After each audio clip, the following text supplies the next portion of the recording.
Greetings, all you Jackson Jennets, and welcome to your Daily Dose of Donkey with Ginger. It's your boy, the Viking Donkey, bringing you Steelers talk with Laskers, with Gingy, after a very fitting end to a very historic night for the Steelers. Gingy, how you feeling? Mutant Gingy in the house. We are feeling fantastic, Donkey. After that Steelers win, fitting tribute, last second ending, seeing the growth of a young quarterback, beautiful thing on Christmas Eve. What more could you ask for, eh? I don't know, Laskers, any more you could ask for? No, I really can't. I mean, we got Franco his win on his day. You know, that's all that matters. And Gingy got his big load from Santa. That's all anybody cared about. We made sure it happened. So, kudos there. Gingy, before the show, you said something very interesting to me. And would you like to say it for the people now? The Steelers have found what? What? What are you talking about? I don't know what you're talking about. You said the Steelers have been lacking something this year, but this week might have shown a little something into something they've been lacking all year. A closer, baby. And you know what? That's what really separated Ben Roethlisberger's last year again, right? It wasn't his skill set, really. The skills had really diminished at that point.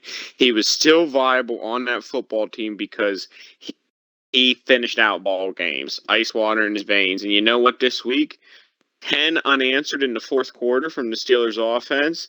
I know that might not be, everyone's Christmas miracle or whatnot, but on a cold night, like that's a good offensive showing in the fourth quarter. Proud of Kenny for leading it. Let's go, boys.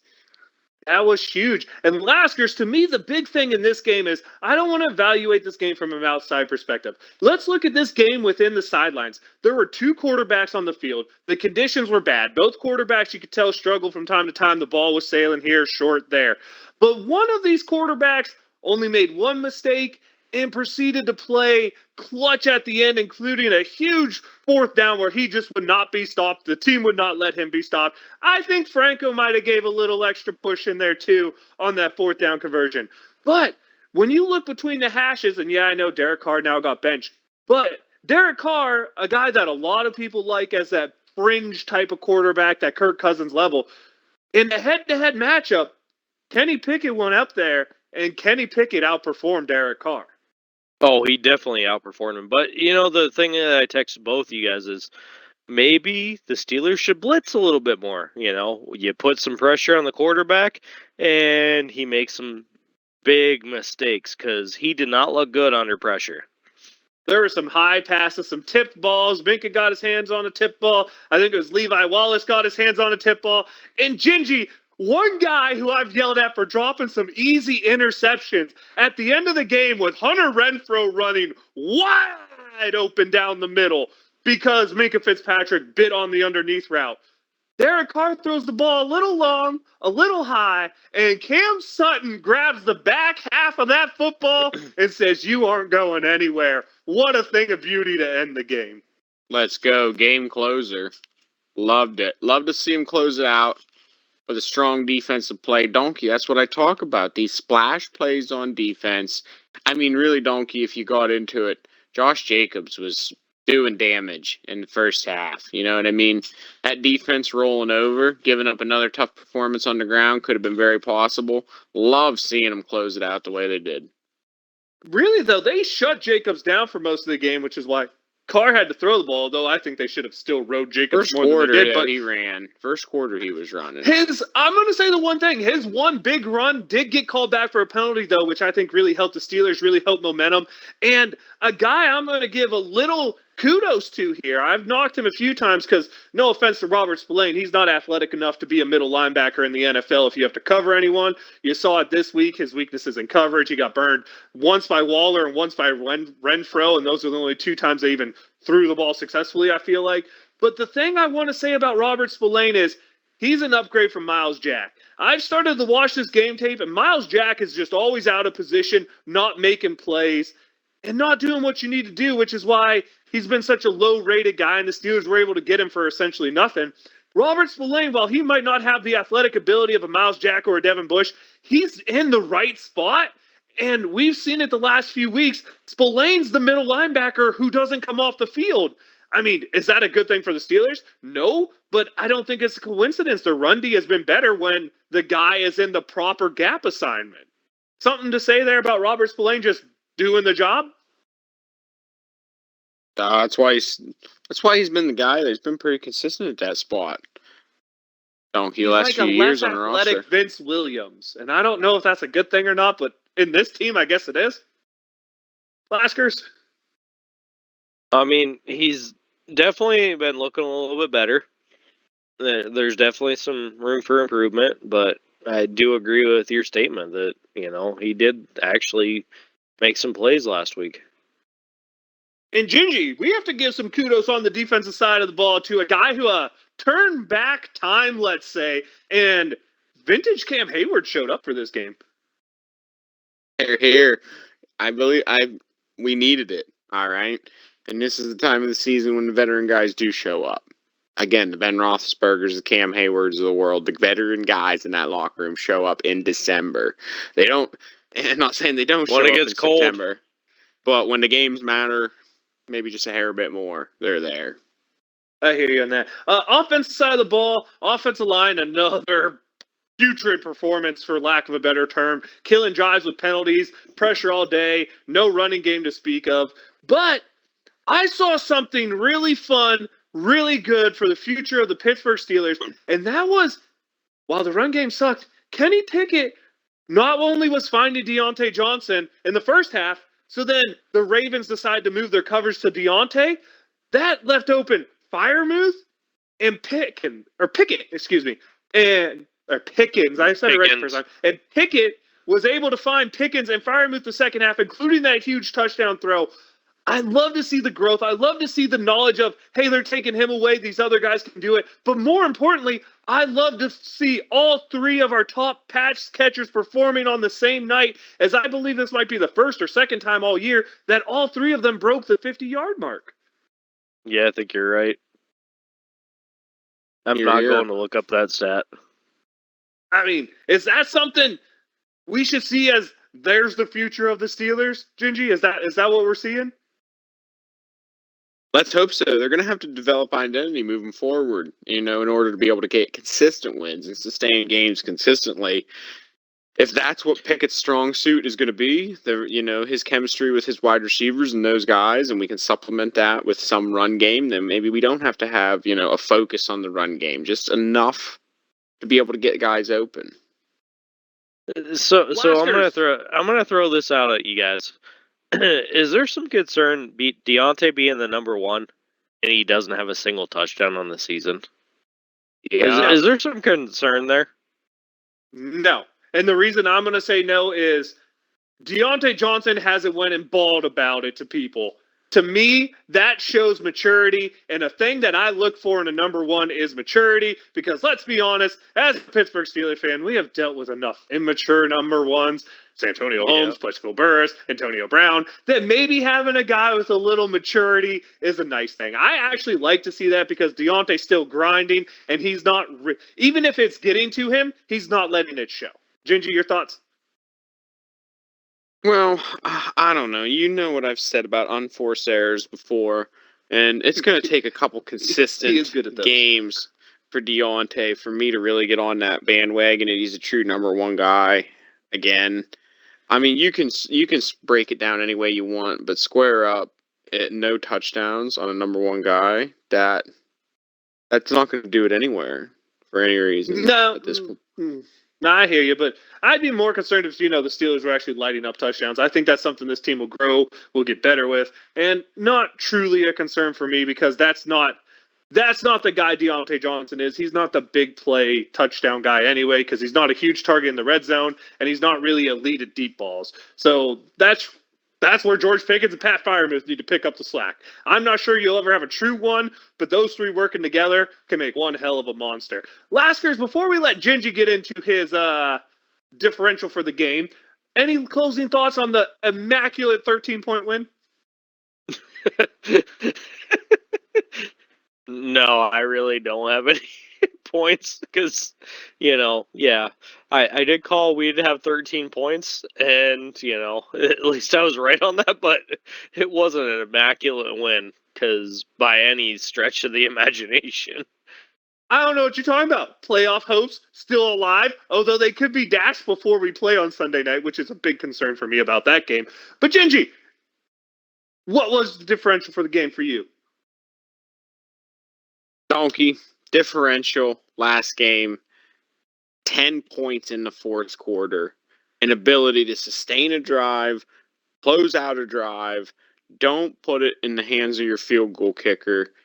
And I talked about Definitely it a don't little put bit. it in Boswell's hands. And I talked about it a little bit before the cast, Donkey, that, that strike, that was a big boy throw. That touchdown Pickett to Pickens.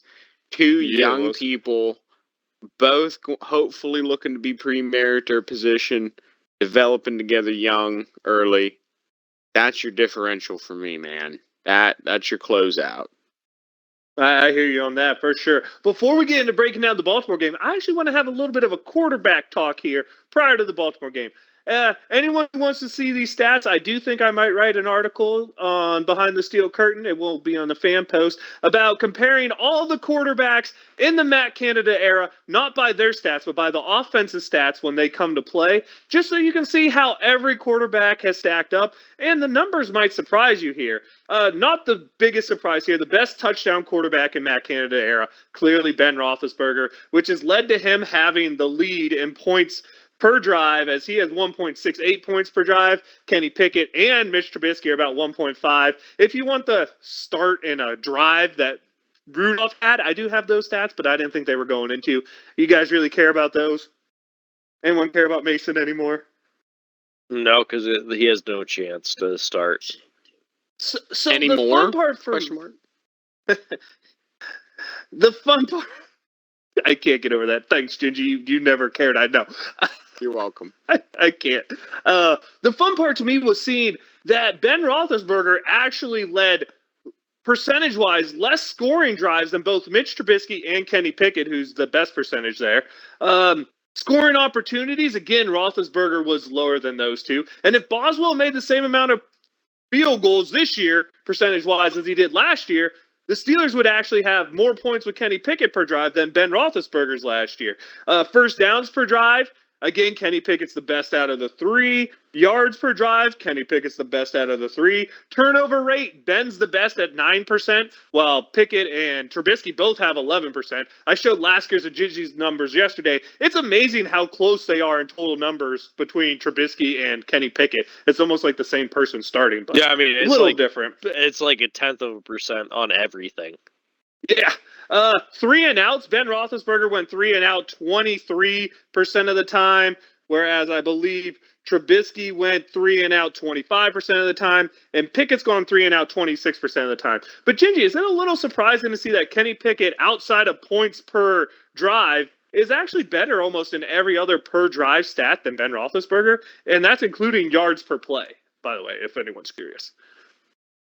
Really not surprising to me. Honestly, that's what happens when you pick a guy in the first round, right? That's what you're supposed to see.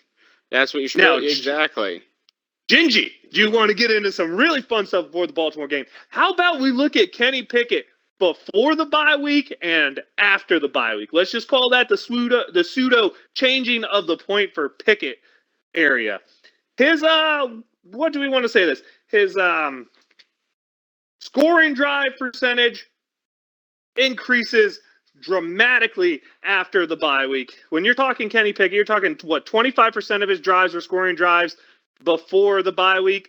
41% of his drives are scoring drives after the bye week. 48% of his drives are scoring opportunities, which means Boswell missed field goals. And if you don't count the drives where the half or the game ended, the 11% of the drives that do there, Kenny Pickett's leading scoring drives 50% of the time he's out there. That's a good spot to be, is it not? Let's go. I agree with that. Looking real you're good talking so far. His points per drive are up to 1.88 points per drive after the bye week. You put in make field goals, it's just at 2. And I've always felt 2 is a good spot to be in points per drive. He's averaging about 2 first downs a drive, 31 yards a drive.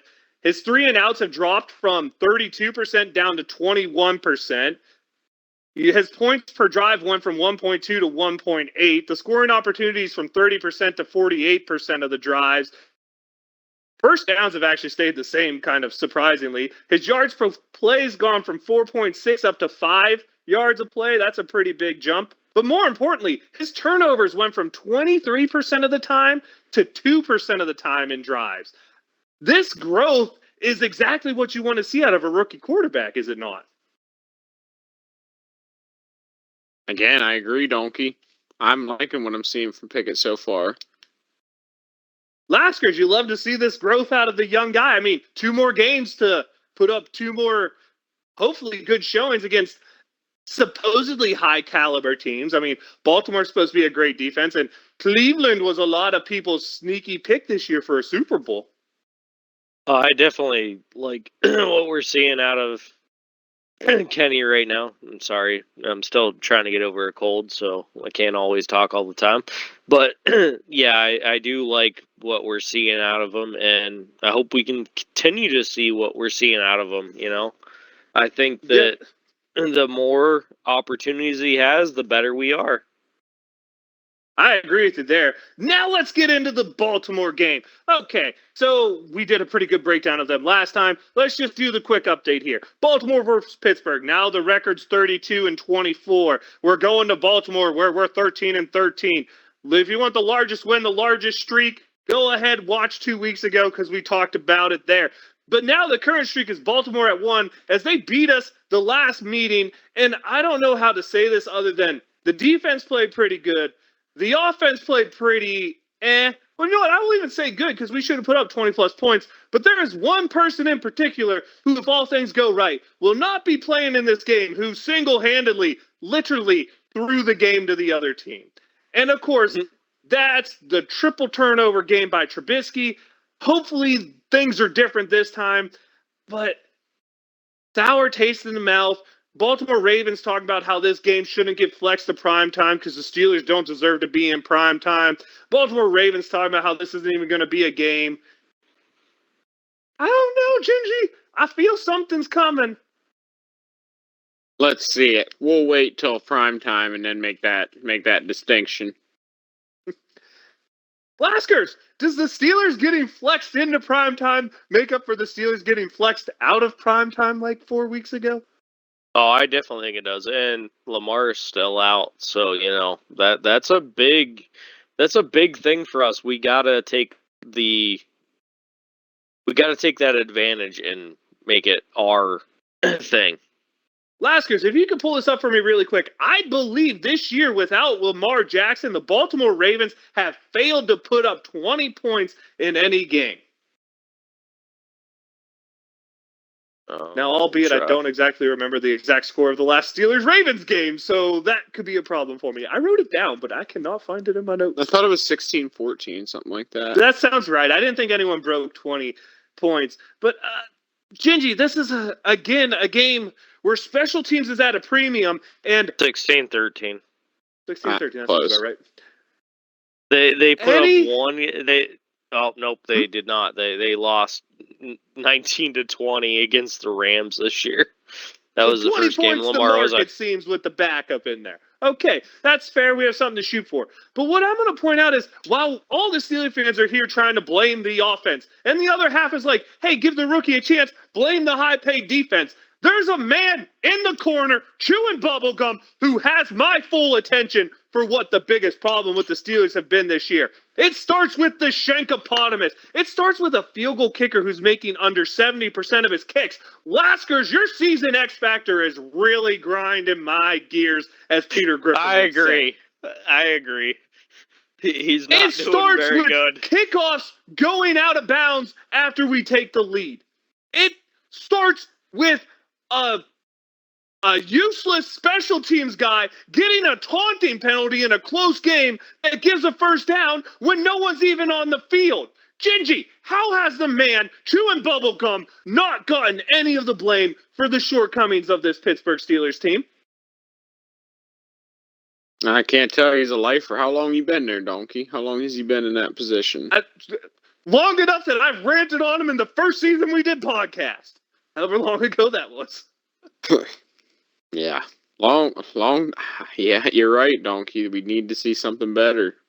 And we've never had anything but bottom of the barrel special teams. And this year, in a year where you have a young quarterback who's putting up very similar numbers to your veteran quarterback the year before, where your defense is, a little worse than it was last year, but I believe they lead the league in interceptions somehow this year. That's kind of a cool new thing. I guess if we aren't going to lead the league in sacks, lead it in interceptions.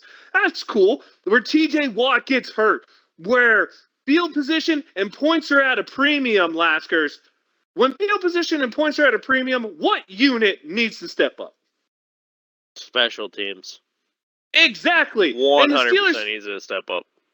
The Steelers special teams has been garbage. You take out one really nice return in the Tampa Bay game, and Gingy, what has this special teams unit done for me? It's made some mistakes. Missed some field goals. It's blocked an extra point. It's blocked a punt or two. I forgot about that one. Good job, Minka. Way to give us the win in Cincy. I'll give you that one. That's true. That's true. I'll take that. It's missed some huge field goals. It's made some terrible punts that led to points. Might be... you know what? I like to blame Mitch single-handedly, but the 17-yard shank punt is what led to the Baltimore touchdown, wasn't it? Yeah, I think so. Perhaps. Yeah. Not sure about that. And we're going into a game with Baltimore who has stellar special teams. One of the best every year, season in, season out. Of course, that's not hard when your kicker is literally automatic. Like, I think there was a game that was like a windstorm, and Tucker missed a field goal, and he looked confused because he didn't even believe he's allowed to miss field goals. That's how good that guy is. But we look at this game, Gingy. We can talk about the offensive players that are there, right? I mean, they got some good running backs. J.K. Dobbins, when he came back off injury, ran it right down our throat. They also have a couple other guys in there, Justice Hill, those guys that can run the ball well. Both of the backup quarterbacks, Brown and the other guy, are athletic. We got to see that. But neither one's really good at throwing the ball. The receivers out there are average at best, although I guess this time they have Sammy Watkins, where last time they didn't. The offensive line, still an above-average unit, even with injuries. You get to the defensive side, of course, you have Patrick Queen in the middle. Roquan Smith they added from Chicago is a good player. I believe Humphrey's still the healthy one out there. I know one of the corners was hurt. I don't think it's Humphrey. Justin Houston, of course, a monster. Calais Campbell, who, by the way, let's talk about the dude who leads the NFL in current field goal blocks. The Steelers let him get through a hole and block a field goal in the last game. So again, but that's point out Calais Campbell. But to me, this game... Well, the good thing is he's questionable. He's going to play the Steelers game. This game very well can fall down to the special teams again. And that's what makes me nervous. There's two things that make me nervous, Gingy, Laskers, and I'll let you both take your views on these points. I think offensively, the Steelers are the better unit comparing the two offenses with Lamar Jackson out. Defensively, it's a wash. I don't think either of these teams is better than the other. They both have good strengths. They both have big weaknesses. So that leaves the special teams, which is a clear winner to Baltimore, and that's what changed the game last time, because once Trubisky came in, these offenses were exactly the same. Trubisky made mistakes. Baltimore capitalized on special teams errors. And the thing that scares me is even though the Steelers really don't have a chance at the playoffs, still, that whole getting eliminated from the playoffs thing can hurt. And this being a primetime game, Miami wins, Steelers eliminated. That's simple.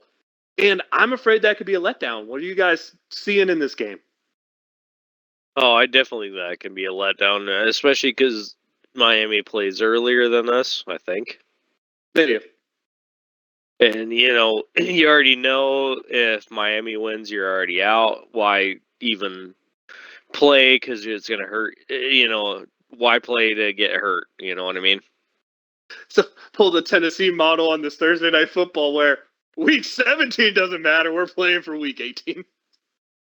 Pretty much. Gingy, your thoughts on those two things? Either special teams being a huge factor and or a letdown due to the fact that the playoffs are out of reach. Possibly. I think that's always a possibility with a young team. That's going to be Mike Tomlin's job to make sure that they're locked in, no matter what. Not really having their eyes on that scoreboard, trying to keep guys away from that.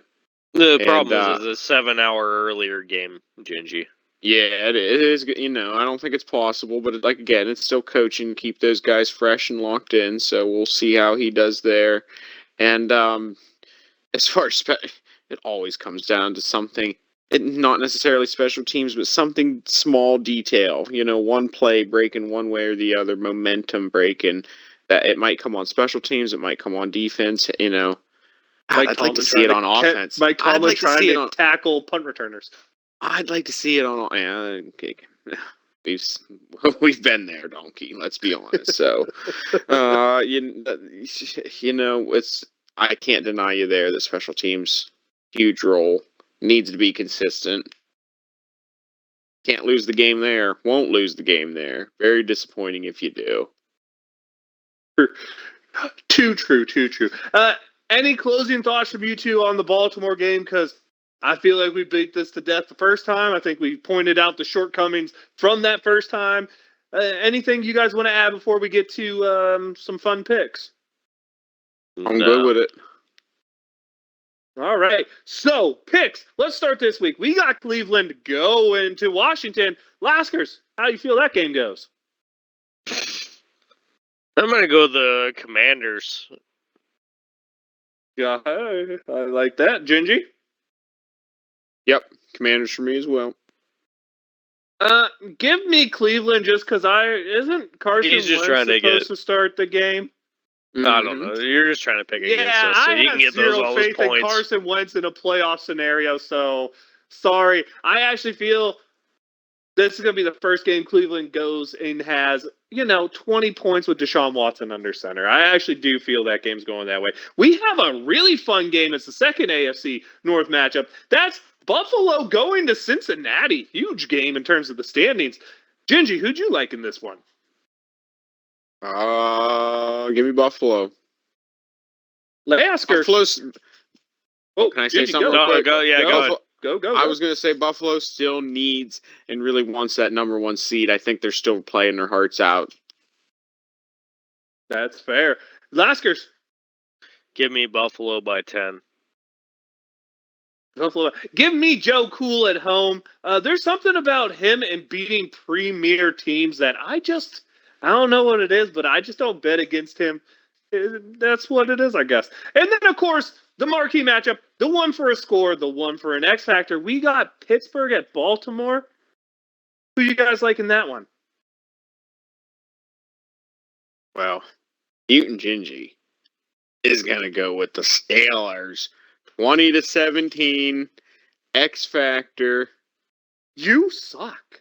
Looking to be Deontay Johnson. I wish you could see my notepad right now, Gingy, because you just about stole my whole thing. But why Deontay Johnson as an X factor? I'm looking for a number one wide receiver to step up and make a difference on the Steelers roster. Fair. Laskers. I'm going Steelers 17-14, and my X factor, believe it or not, is going to be TJ because we gotta stop them from being able to do anything. And relatively quiet, TJ.